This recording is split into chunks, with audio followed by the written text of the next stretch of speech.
आप देख रहे हैं न्यूज़ प्रवक्ता। मैं हूं संजीव निगम। हम सबसे पहले आपको परिचय करा दें। आप हैं बीके माला, समाज सेवी, वरिष्ठ कार्यकर्ता, आरटीआई एक्टिविस्ट, साथ साथ कानून के बहुत बड़े जानकार भी हैं। अपनी बातों को प्रमुखता से मंच के सामने रखना, हकीकत को सबके सामने खींच कर लाना, ये इसके लिए जाने जाते हैं बीके माला जी। हम इनसे कुछ मुद्दों को लेकर सवाल करने आए हैं। मुद्दा है शासकीय नवीन महाविद्यालय मनगवा का।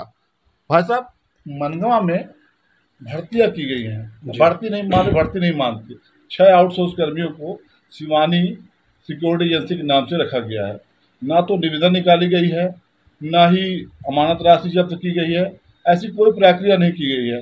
जब हमने मैडम रजनी दुबे प्राचार्य से बात की तो उनके द्वारा कहा गया कि ये अग्रणी प्राचार्य आपके पंकज श्रीवास्तव द्वारा प्रक्रिया की गई है। और जो हमने पंकज श्रीवास्तव से बात की तो वो कह रहे हैं कि मेरे पास सिर्फ वीडियो पावर है, मैंने सिर्फ हस्ताक्षर किया है, नियुक्ति कर रखने की प्रक्रिया रजनी दुबे द्वारा की गई है। देखिए, मध्य प्रदेश शासन उच्च शिक्षा विभाग का एक नोटिफिकेशन होता है कि यदि महाविद्यालय में कर्मचारी या कोई कार्य की आवश्यकता है, उपलब्धता है, तो उसके लिए मध्य प्रदेश शासन उच्च शिक्षा विभाग के नियमानुसार उन्हें विज्ञापन के माध्यम से या अन्य माध्यम से सूचना पेपरों के माध्यम से देनी चाहिए। और उसके लिए जो आउटसोर्स प्रक्रिया है उसको अपनाना चाहिए कि कितने आपके यहाँ कर्मचारी आवश्यकता है, क्या क्या काहे की आवश्यकता है। उसके लिए उच्च शिक्षा की एक मापदंड और गाइडलाइन तैयार है। उस गाइडलाइन को अग्रणी महाविद्यालय से अनुमोदन लेकर, अतिरिक्त संचालक उच्च शिक्षा से अनुमोदन लेकर, इसलिए कि महाविद्यालयों में अग्रणी महाविद्यालय जिले में एक होता है, फिर एडिशनल डायरेक्टर उच्च शिक्षा युवा संभाग, तो दोनों अग्रणी महाविद्यालय के जो प्राचार्य हैं वही एडी के पास अतिरिक्त उन्हीं के पास प्रभार है। तो उसकी अनुमति लेके एडिशनल डायरेक्टर उच्च शिक्षा और अग्रणी महाविद्यालय की अनुमति लेके संबंधित प्राचार्य को ये काम करना चाहिए। इसके बाद प्राचार्य को प्रक्रिया अपनानी चाहिए कि वास्तव में आउटसोर्स में कितने कर्मचारी रखे गए हैं, किस एजेंसी का टेंडर आया है, या जो पेपर में नर्मदा प्रकाशित की गई है। पेपर में भाई साहब ना तो निविदा प्रकाशित की गई है, ना ठेकेदार सिर्फ ये तो मतलब इसको भर्ती नहीं मानती, ये बोलते हमने रखा है। देखिए, ऐसा है कि किसी प्राचार्य को, किसी एडिशनल डायरेक्टर को, किसी भी अग्रणी महाविद्यालय को अधिकार नहीं दिया गया है कि उच्च शिक्षा विभाग के जो भी गाइडलाइन आई हैं उस गाइडलाइन के विपरीत कोई काम करेगा। शासन का रेगुलेशन, चाहे वो प्राचार्य जी हो, चाहे वह अग्रणी महाविद्यालय हो, चाहे कोई भी व्यक्ति हो, उन्हें ये अधिकार नहीं दिया गया है।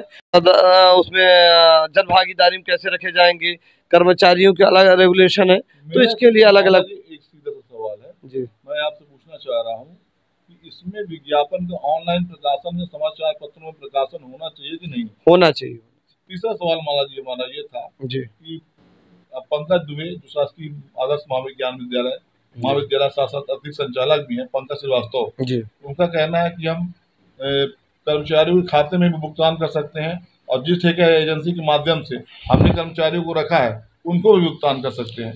तो ये दोनों व्यक्ति भुगतान कर सकते हैं? ये नहीं, ऐसा नहीं है।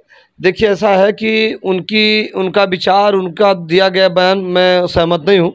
जब यदि हम फर्म को बुलाते हैं और फर्म हमारे प्रक्रिया के तहत तो फर्म ने ऑनलाइन किया है, यहाँ वर्क आर्डर हुआ है और जिसको हमने दायित्व सौंपा है उसका रेट आया है, हम उसी एजेंसी को सौंपेंगे। उस एजेंसी के माध्यम से वो कर्मचारी काम करते हैं। यदि एक कर्मचारी को रखना है तो उसके लिए विज्ञापन की प्रक्रिया आपने कैसे की होगी, तो वो आपका कर्मचारी कहलाएगा। निश्चित तौर से यदि वो इस प्रकार का कह रहे हैं तो ये उनका व्यक्तिगत विचार हो सकता है, पर इससे मैं सहमत नहीं हूँ। कानूनी विचार नहीं है। आयुक्त उच्च शिक्षा और प्रमुख सचिव उच्च शिक्षा के जो निर्देश हैं वो इसे आउटसोर्स जो ठेका एजेंसी उसको भुगतान करना चाहिए। जो आउटसोर्स कर्म एजेंसी है, आउटसोर्स एजेंसी को विज्ञापन हुआ होगा, आउटसोर्स एजेंसी ने जो विज्ञापन हुआ होगा उसी विज्ञापन के आधार में उसको जो टोटल अमाउंट बनता है वो जाएगा। और यदि कोई शिकायत आती है वो आउटसोर्स के एजेंसी को भेजा जाएगा, उसका सुपरविजन जो वो संबंधित संस्था करेगी जो कर्मचारी काम कर रहे हैं कि नहीं कर रहे हैं। सबसे अंतिम सवाल जी, चौथा सवाल, माला जी, जब भी आप कोई आउटसोर्स एजेंसी के माध्यम से आप इसे भर्ती प्रक्रिया तो नहीं माना जा रहा कि भर्ती की प्रक्रिया है, अगर अनुबंध करके किसी ठेका एजेंसी, जिस ठेका एजेंसी से अनुबंध किया गया उसका नाम शिवानी सिक्योरिटी एजेंसी है, इसके माध्यम से पंकज श्रीवास्तव द्वारा बताया कि हमने अनुबंध किया है और अनुबंध के आधार पर इन्होंने ये भी बताया कि हमने उनसे अमानत राशि के रूप में कॉलेज के खाते में पैसा नहीं जमा कराया। कल को डेट में अगर मान लीजिए इन्होंने आउटसोर्स एजेंसी, ठेका एजेंसी को भुगतान कर दिया और भुगतान लेके भाग गई, तो उसका जिम्मेदार कौन होगा? कह रहा हूँ, पहले भी कई बार कह चुका हूँ कि मध्य प्रदेश शासन वो आयुक्त उच्च शिक्षा का, प्रमुख सचिव उच्च शिक्षा का, साथ में मध्य प्रदेश शासन के नोटिफिकेशन है, गजट नोटिफिकेशन है, नियमावली है आउटसोर्स के लिए या सभी चीज़ों के लिए।